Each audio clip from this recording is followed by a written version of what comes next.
I mean, if we believe it's worth doing, then we need to believe it's worth doing well. And there's no doubt that what goes on in Bible class and science class and math class supersedes what goes on a basketball court to some degree. We understand that in athletics, but we also believe that we can play a viable role in supporting the academic and, more importantly, the mission and vision of a school or institution.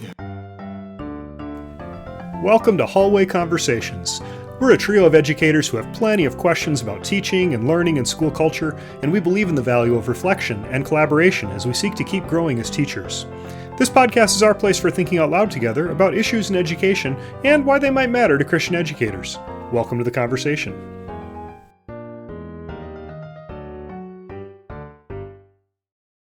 Good afternoon, everyone. Welcome to the 90th episode of the Hallway Conversations podcast. My name's Matt Beamers. I'm Abby DeGroat. And I'm Dave Mulder. Friends, we're always looking for topics of conversation and feedback, so please email us or send us a recording of your question to hallwayconvospod@gmail.com. That's hallwayconvospod@gmail.com. We're looking for relevant and timely ideas for you or your community or your teaching, so please let us know if you have a show topic ruminating around in your head. We'd love to hear from you. Today we're joined by Mr. Ross Douma, a friend of the program, the athletic director at Dordt University, where he currently serves. Ross has also served as the head men's basketball coach and led his team to the national tournament on 3 different occasions. He has also served as an assistant professor of health and human performance. Prior to Dordt, Ross was involved in secondary education in both public and faith-based schools in Iowa, Illinois, and Wisconsin. In addition to promoting holistic athletics at Dordt via the Defender Way, which we'll talk about, Ross enjoys speaking at regional civic functions, high school graduations, and area churches when the time permits. Thanks for joining us, Ross. Thanks for inviting me here for your 90th episode. It's a big deal. We're glad to have you. You're a big deal, and the 90th episode is a big deal. Ross, Abby, and Dave, in a previous life in what some might refer to as the 1980s, which I'm trying to forget, I participated in every high school sport imaginable.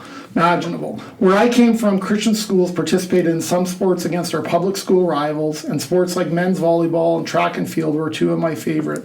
But we also had what were known as Christian school tournaments, which were a really big deal in British Columbia. They offered us opportunities to play a variety of sports, some traditional, some non-traditional, against our vaunted Christian school rivals. In that context, I had a chance to play badminton, softball, ball hockey, and even tennis, and we won't even talk about how that went. Let me be very clear. There is no correlation between playing all these sports and actually succeeding at them, but I loved it and I have great memories and appreciated those opportunities. I was thinking about that this week. Words I associated with high school sports were words like freedom and carefree and fun. It felt like low-stakes opportunities to use some of my gifts in a unique way with friends of mine. But I feel like something has shifted for both athletes and parents today, and I wonder if we're in danger of high school athletics, specifically in Christian schools, getting away from us. Or maybe it already has. I'm not sure. I'm not sure if it's the pressure to win, and there's nothing wrong with winning. I love winning, I promise you. Maybe it's the pressure of scholarships. Maybe it's a question of identity. Ross, there's lots to talk about around athletics, and we're thankful that you're here because we know you have given it deep thought. But I'm wondering if a place to start is if you can share a little bit about your own experience in athletics, what it's meant to you and your family maybe, and why do you continue to be involved with it? Yeah, no, thanks for that wonderful context, Matt. You go back to the 1980s and remember those years well when there was a lot of really carefree play. It was unstructured.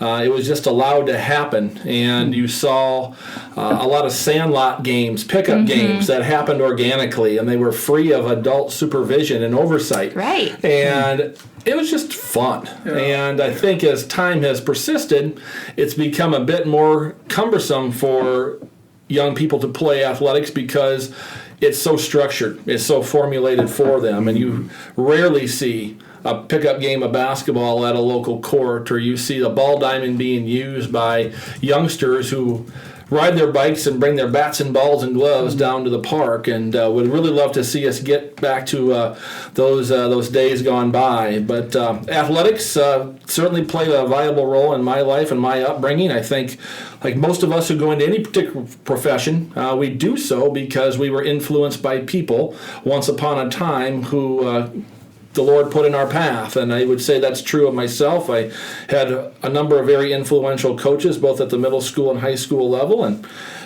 because of their influence, I wanted to become a coach at the middle school and high school level myself, and majored in education and taught for 14 years in the K-12 setting and coached sports of football, golf, baseball, and of course basketball along the way, and really just wanted to be involved with the sport. And I take a look at athletics, and I just believe that it has the potential to be just a wonderful vehicle for so many things in life.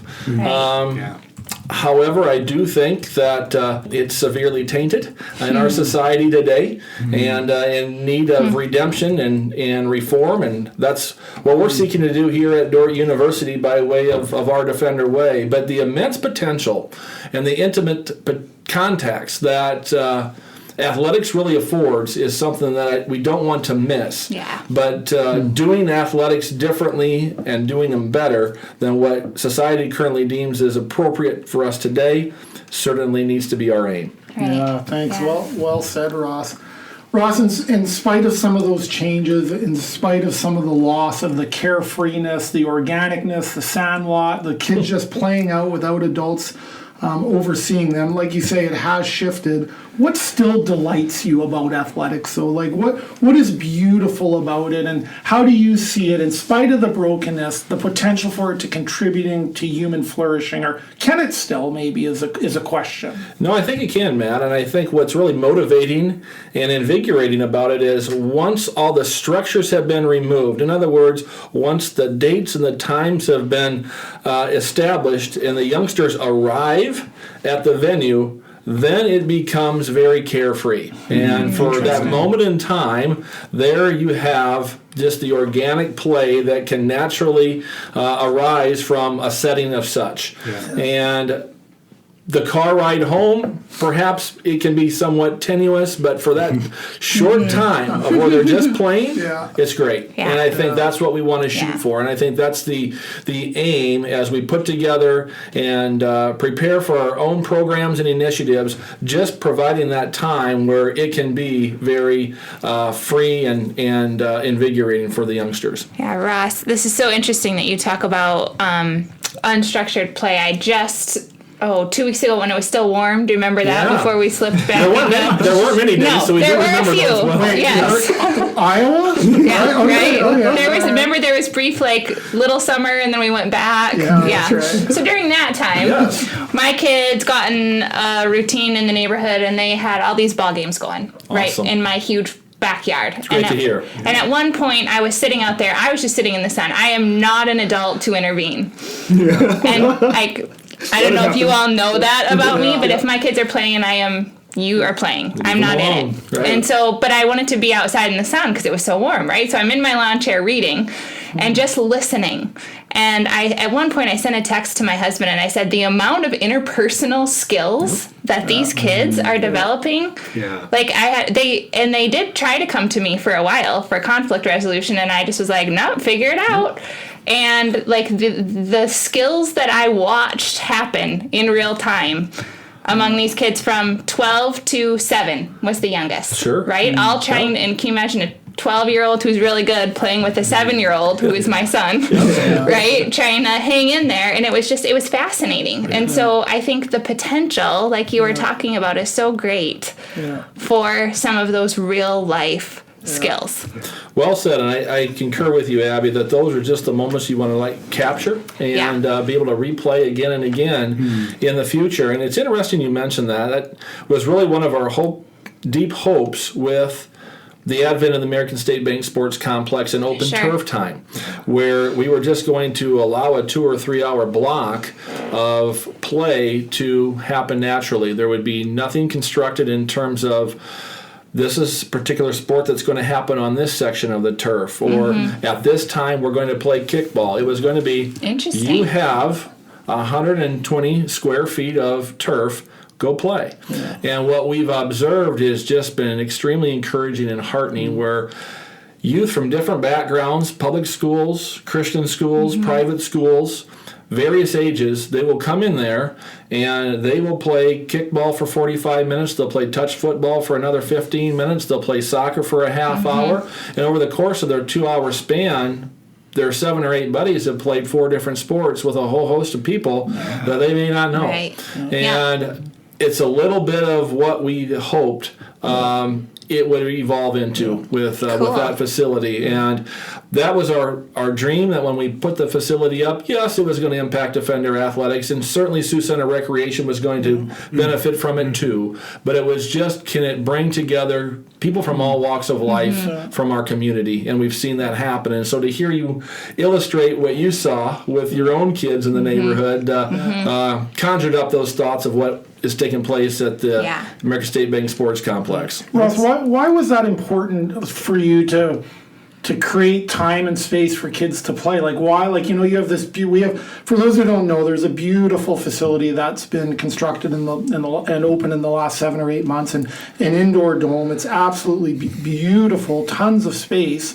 But like I said, everybody wants a piece of it, and yet you're here saying protecting it and saying no. Like, we actually have to have some unstructured time there. Like, why? It would install. Yeah, why, Ross? Well, I do think when we look at some of the pillars in our culture and society, we have athletics, we have politics, we have entertainment, as I alluded to a bit ago, and all of those have been tainted. They are broken, they're fractured, and admittedly, athletics is in need of a great deal of redemption, and I think it can be achieved most quickly when you allow young people to work through, as Abby alluded to, some of their own challenges by themselves. I think that when they are given the ability to be creative, they can demonstrate they are. When we as adults stymie them, we are cutting back some of those inhibitions, and certainly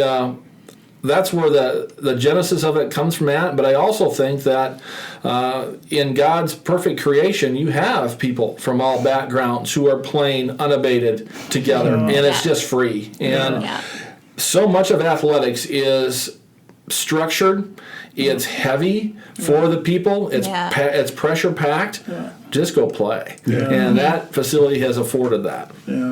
Hey, Ross, I want a bit of the elephant in the room is the role of parents in terms of some of the stress and anxiety that athletes feel. Like I'm a parent. I know I've contributed. I've contributed to my daughter's not always flourish. No, I haven't done it well. I wish I could have done it better, right? And so when I'm thinking about this, and it's not just parents, like there's a whole host of reasons, but I think at least I can tend to be over involved with it. So if I can ask personally for a minute, I know you have a son who plays golf in high school and he's at a very high level. And I've talked to more and more high school athletes who either are burned out by the end of high school or by the end of university. Like, I know at some point one of my daughters said, I don't ever need to touch a volleyball game or volleyball for a really long time. And she wasn't blaming anyone. It was just, I think, the pressure of it. So can I ask you, just even as a dad, like when you see your son competing at a high level, and maybe advice for parents who are listening, how do you balance giving him support or structure and feedback, and yet also trying to ensure that he doesn't lose some of the joy? Like, is it possible for athletes to feel some of that freedom and joy? And how do you go about that as a parent? Yeah, it's a great question, Matt, and I think if we could compose all the succinct answers for it, we would be able to write books and be on the speaking circuit and make a lot of money. But parents, I think, generally authentically mean well. I agree. They want to do right for their children. They want to help them. I think we've seen parents, however, become very heavy-handed in that process, and they want to ensure that every step of the way is being conducted and orchestrated in a way that permeates success for their children. And I think for some of us older folks who are in our 40s and 50s, we know that for the most part our parents took a hands-off approach, and if we failed, There's a lot of beauty in that, and there were a lot of things that were taken from that. And I think parents, they, like I alluded to, they mean well, but they're scared to see their children fail, and they don't know maybe perhaps how to mentor them and guide them after they do. And so perhaps it's easier beforehand to make sure that everything is going to be conducted just right. I think that with regards to parenting your own children, we have 3. And by no means have we done it perfectly at all. I think our first 2 would tell you that we were very involved and too much involved, and that we were the parents that wanted to see our children be too successful. And with our last one, we've just really taken a more hands-off approach. And he's playing a sport that I don't know all that well, and there's a lot of beauty to that. And I think what I've learned, in my own parenting of our own children playing sports is less is more, and at the end of the season, can they say they enjoyed it as much as they did on the first day of practice? And I think that's kind of the aim that we take. And we don't have conversations in the car about his golf game or anything else. It just doesn't get brought up. We go there and we support him, and we just let things really fall as they may. Athletics are, again, a great vehicle, but we're playing the 40-year game with athletics, right? Not the 4-year game. That's so important. And what can he take from golfing on a cold, windy Friday afternoon that's going to help him in 10 years when he's trying to navigate something a whole lot more challenging? That's really the whole point of it. Yeah, I love that idea of it's a 40-year, right, instead of a 4-year. And so how are athletics serving them for the rest of their life instead of how is their life just serving their sport, right? Right, and when we think in terms of the 4-year experience, using high school, a lot of times now we're really wrapped up in it. Matt, this goes back to your preamble earlier of, is it about scholarships? And unfortunately it is in many cases. And I really liken it to the great race to nowhere, where we're working so hard and diligently as adults to see that our children get a scholarship, but at the end of the day, they're probably going to get it anyway if they play half as many club games or AAU games as they are. And to see folks miss church because of the fear that they need to be playing a Sunday morning basketball game or a softball game in front of college scouts, I think we've lost some perspective on that a bit. Yeah, no, well said. There's a quote I have in my office, Ross, by Gordon Spike, and it says, "Nothing matters but the kingdom of God, but because of the kingdom of God, literally everything matters." So it's interesting when I talk to some people, so athletics matters and arts matters and all the things that we do in high school and university, all these things matter. But if someone said to me, why should athletics matter? How would you respond to that? And what wisdom might you give to coaches, athletic directors, school leaders about how do you go about giving it the right weight? Because it can matter too much. But I've also been in school, my own growing up experience, where it actually didn't matter at all. And I loved it. And I wanted it to actually matter a little more. And so, I don't know. What wisdom might you give, and why should it matter, Ross? Yeah, I think athletics are important, but certainly not the most important thing. They play a very viable role in the development and the nurturing of young people. I think, too, that athletics are part of the Lord's creational order and creational structure. I think that He put play in front of us to enjoy and to use it as an opportunity to build and to develop. But it all has to be held in its appropriate perspective, and that, I think, is the charge to us as adults, that we need to do that. And our children are looking to us for guidance, and I think that at a place like Dordt University, we're trying to do that well and show that there is a better and there is a different way to administer athletics holistically. And certainly, as you alluded to earlier too, Matt, we strive to win, but we don't believe that the tenets of the Defender way, where we're growing in our faith with the Lord, where we are trying to develop servant leaders, where we're helping each student athlete achieve their academic potential while pursuing championships, are mutually exclusive. We believe that those can be intertwined, and those 4 can be held together. It takes work, it takes effort, certainly on the part of our staff, but there's 18 to 22-year-olds who are counting on us to administer those well. And to break those up and fragment them and compartmentalize them, I think we've missed a wonderful opportunity. They can be rolled into one, and we can pursue championships while walking strongly and vigorously in our relationship with the Lord. Essentially, there's wins to be had spiritually, academically, and athletically. Ross, you've mentioned the Defender Way. It's come up a couple of times now, and you spoke to it a little bit there, but I'm thinking about that in terms of like sometimes people feeling like they have a choice either between pursuing excellence in championships or doing it or pursuing academics and not being able to do both, and wholeness and flourishing.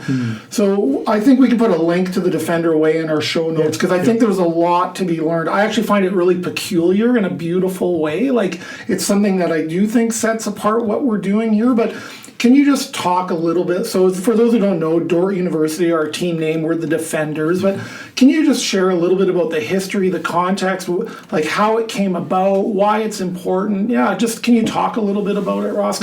Because it really is peculiar. Yeah, no, thanks for the opportunity, Matt.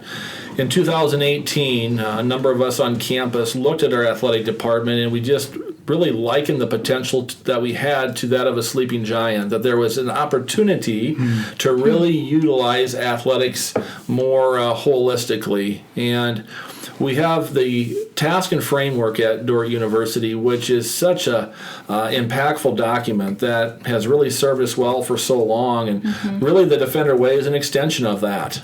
It's not its own entity or brand that's off on the peripheral trying to exist, but rather the Defender Way is an attempt to walk in lockstep with the mission and vision of Dordt University. And we have seen pockets of greatness in Dordt athletics since its inception, but we haven't necessarily seen the consistency. And so we wanted to have consistent messaging with the university. We wanted to have consistent messaging within our athletic department, and we wanted to have greater degree of coaching accountability. And that's why the Defender Way, built on Romans 12, verse 1, how we play is how we worship, was initiated. And it's built on the model of continuous improvement, where we don't measure success using one small data point. It's a number of things. Spiritual growth, academic potential, how are we doing on the field? All of those things are taken into account when we measure success. And more importantly, we allow the head coaches to measure success. And I think that's where the Defender Way really takes roots. Our head coaches in particular serve as CEOs of their program. And every July, each head coach and myself will sit down and we'll formulate an 11-month game plan of how we're going to move the needle spiritually within the program. What initiatives are we going to employ to ensure that the academic potential of all the student athletes under their charge are being met? And what can we legitimately expect on the court from each team? And when the coach has the ownership of that, it becomes much more meaningful to that person, and thus it becomes more intimate between the coach and their student athletes. And I don't think that this is something that's foreign to Dordt, because as I alluded to, it's been part of our fabric since 1955. I do think it's very foreign to Christian athletics. I don't think that we've done athletics well in Christian higher ed, and for that matter in K-12 settings. I think in our reform settings, we've really struggled with where is the rightful place of athletics. You alluded to, where does winning fall in? Can we win and still be good in the classroom and still be effective in our walk with the Lord, or does it become an idol? And I think we've really tried to put athletics in the K-12 setting, in Christian higher ed, on the peripheral, and hope that it mirrors some of the good things that are happening in our schools, but we really aren't sure how to deal with it. And the Defender Way is, we're going to embrace it. It is a part of our fabric. I love that we call it a co-curricular at Dordt versus an extra-curricular. It's not just semantics. There is a philosophy with it being co. In other words, what's happening on the soccer field can be as very much impactful as what's happening in a science lab. And they both hold weight in terms of nurturing and development. And I think when looked through those lens, the Defender Way has some real legitimacy to it. And our prayer in 2019, after we had implemented for a year amongst our athletic department, was, how can this be used externally? And this is where your department, through Tim Van Zolen case, which was implementing TFT in many schools, came to us and said, we have administrators and athletic directors who are tired. They would like to see something similar in the realm of coaching.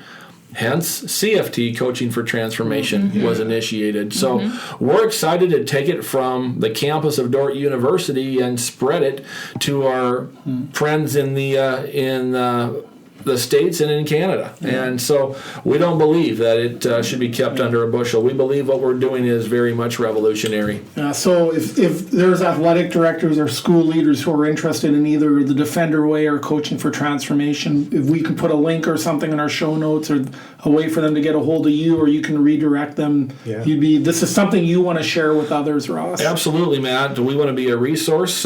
We certainly want to help out K-12 schools in their pursuits to administer athletics Christianly. Yeah, I just have to say, too, at this point, as someone who, I started in 2017 at Dordt, so that was very close to the inception.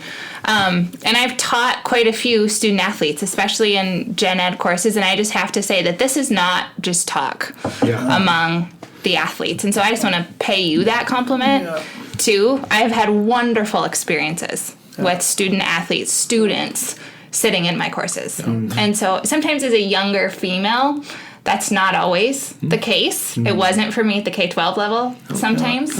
And so I just want to put that plug in to your program as well. Very nice of you to say that, Abby. Thanks so much. And I give the credit to our head coaches, who understand the role of athletics on our campus. They know that it has an intimate impact on their student athletes, and they use that platform to leverage their student athletes to do well. And again, athletics plays a small role in their life. It's nothing that should be anything more than that, but it can play a role. And it's really encouraging to hear you see that in the classroom playing out. Thank you. I just want to loop back to what you were saying about co-curricular. I love that we say that at Dordt, but just to encourage our listeners too, like, have that conversation at your school, among your faculty, among your staff, with your administrators, like, what is extra about extracurriculars, right? And if it's something that the school should be offering, shouldn't it be part of your mission and vision and a way of embodying all of that, right? Well said, Dave. Yeah. That is well said. I mean, if we believe it's worth doing,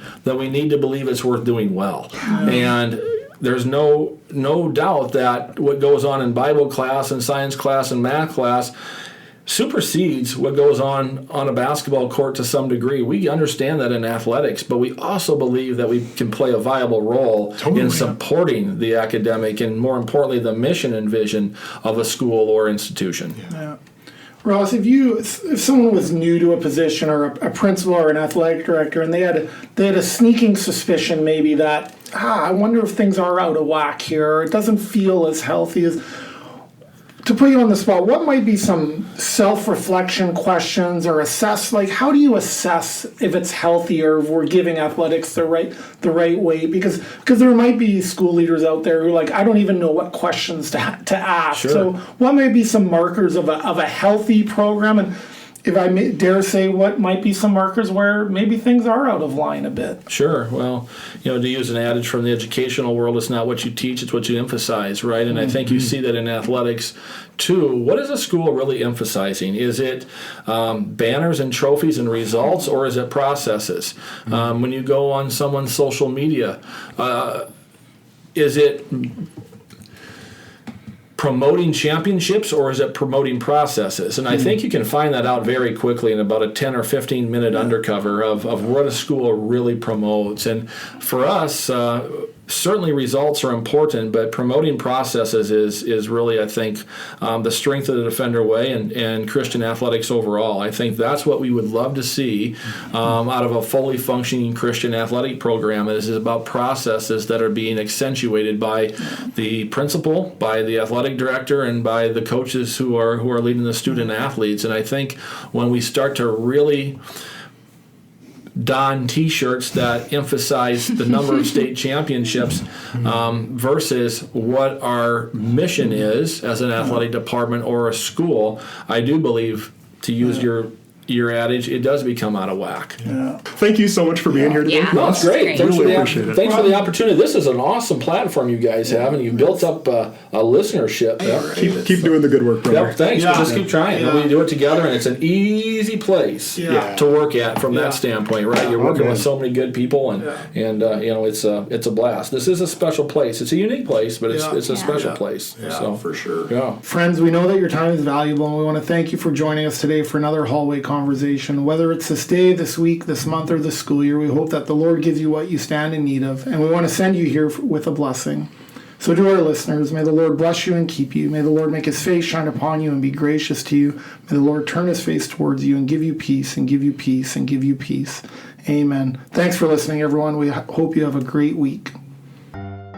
This podcast was literally dreamed up during one of our actual hallway conversations.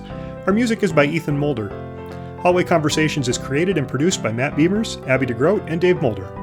Hey, we have a favor to ask of you. Would you be willing to rate this podcast or write a review in your podcast app? Or if you found this conversation interesting or helpful, would you consider sharing it on your social media? Those things really do help podcasters out, and we would be so grateful. Thanks for listening, friends. So maybe that's even That's a good cool. question to say. Like, you have a son who's playing. How do you help him continue to Not love it? hockey. Right. Golf. Golf, not hockey. Let's just say you had a son playing hockey. That's a Freudian slip. No, I know. I don't usually require outtakes, and we just say that. she usually is not the problem. I'm not saying, I'm just... There's no lies. That will not be the outtake. That is awesome.